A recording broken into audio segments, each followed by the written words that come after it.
Simple English mizo YouTube channel tang le Facebook page tang research sungin kalo lom fe ka chu tuna hianin pakhale pakhat kan impiak na hianin lo thailowa kan man thin chu zo na hi ani he video hi en chu kan ni chuanin sap tungin zo na hi siam thiamanga ti chuanin mi in an zo na chepo fia takin I hre thiamanga ti chuanin I chang thiam bok do na ni video masalama khanin do le is zo na atana mandan kan zir to ni kha tuna hi chuanin dos das le arer manga zo na siam tan kan zir ho to na ni kan hriat fia thai zok nan va phi chinia han then le phok tai la apakhana tan chuanin main va pania apani na tan chuanin verb to be ani main va patan chuanin take sit tiang chi te chen tam tak polo mani ti chuanin heng va phianin thil adu na soina te thil ti soina ani fekani ti chuanin verb to be tan chuanin is are was were te po ani heng te hianin thil ni na hi asoi ani tuna I chuanin are hi conserving deuh don ani engtin nge are hi zo na ta na kan man don ti kha consider don ani dasi subject atlem main verb zo na hianin manthin ani voi khatin close non leang das hi subject atlem main verb zo na manthin ani tin arer hi subject atam ni na soina kan mangthin ani are hi subject atam ni na soina kan mangthin ani entirna ka chhop cho hian refia zual turin atan puidon cheni he sits on the chair he sits on the chair ni chuanin chair chunga thu chair a thu kan de chu mi zo chuanin chair a thu em kan ti chuanin does he sit on the chair does he sit on the chair sit a s hi kan paya he ta hianin dos does kan mang ani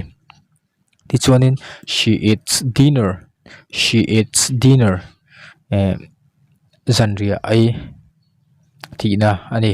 she di chu mai che ai o soina ani ti chuanin zanria ayem kan ti du chuanin does she eat dinner ani mai ni ti chuanin apathum na tan chuanin a monkey climbs on the tree a monkey climbs on the tree ni chuanin zongte hi thingkung chunga alon zongte thingkunga alon tina ani mai ni ti chuanin zongte thingkunga alon em kan ti du ani chuanin does a monkey climb on the tree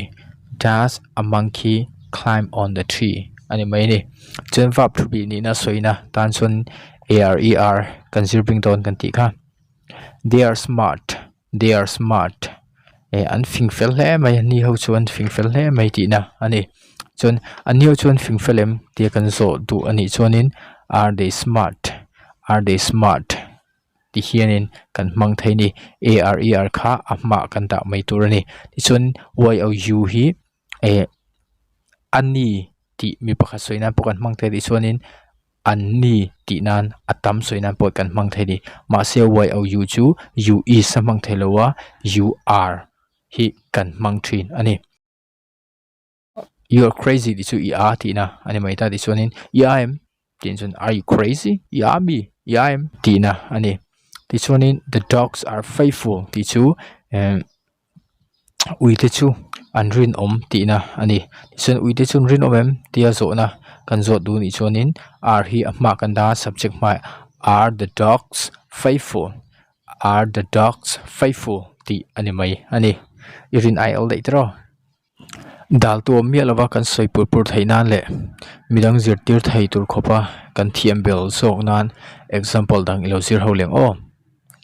my mother sings a song kanun la asa does my mother sing a song kanun la saim tina ani mai ni ta hianin amma dos das tel to phang sing singa hianin s telangai to lo ni my mother is lovely kanu chu adu om tina ni kanu du om em tia kan zo tu ani chuanin is my mother lovely, is my mother lovely. Ti chuanin number pathumna tan puya is my friend, puya is my friend. Puya chu ka thian ani,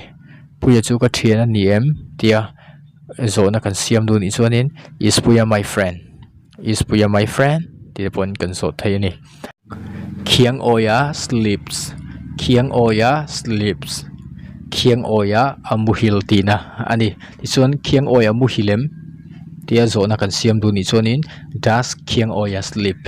does khiang oya sleep kan ti tur ani sleep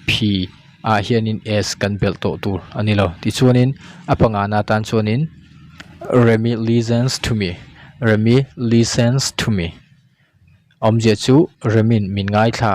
ka thu soi emo ka thil soi kha min ngai tha ti na ani ti chuan Remin ka thil soi emo ka thu soi kha min ngai tha em tia zo na kan siam tu ni chuanin does Remy listen to me, does Remy listen to me, does Remy listen to me tin zo na kan siam thai ani.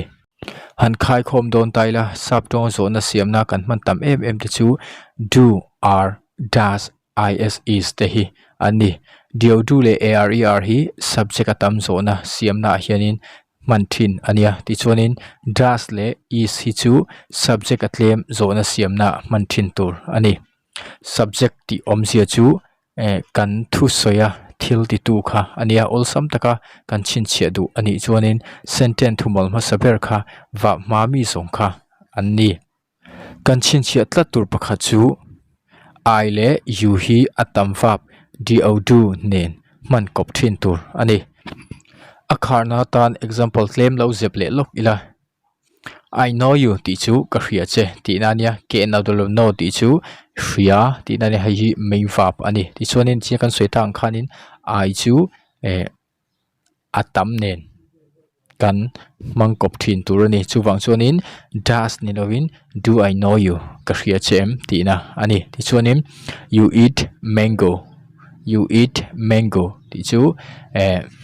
thai hai I ai ti na ani ti chuanin thai hai I ai em tia zo na kan siam du ani chuanin do you eat mango, do you eat mango ti mai tur ani ti chuanin apathum na tan she is mine ama so kata ani tina ani ni na soina is kan mang ani ti chuanin ama so kata ni em tia zo na kan siam du ni chuanin is hi subject ma she ma a hianin kan da mai tur ni is she mine, is she mine, is she mine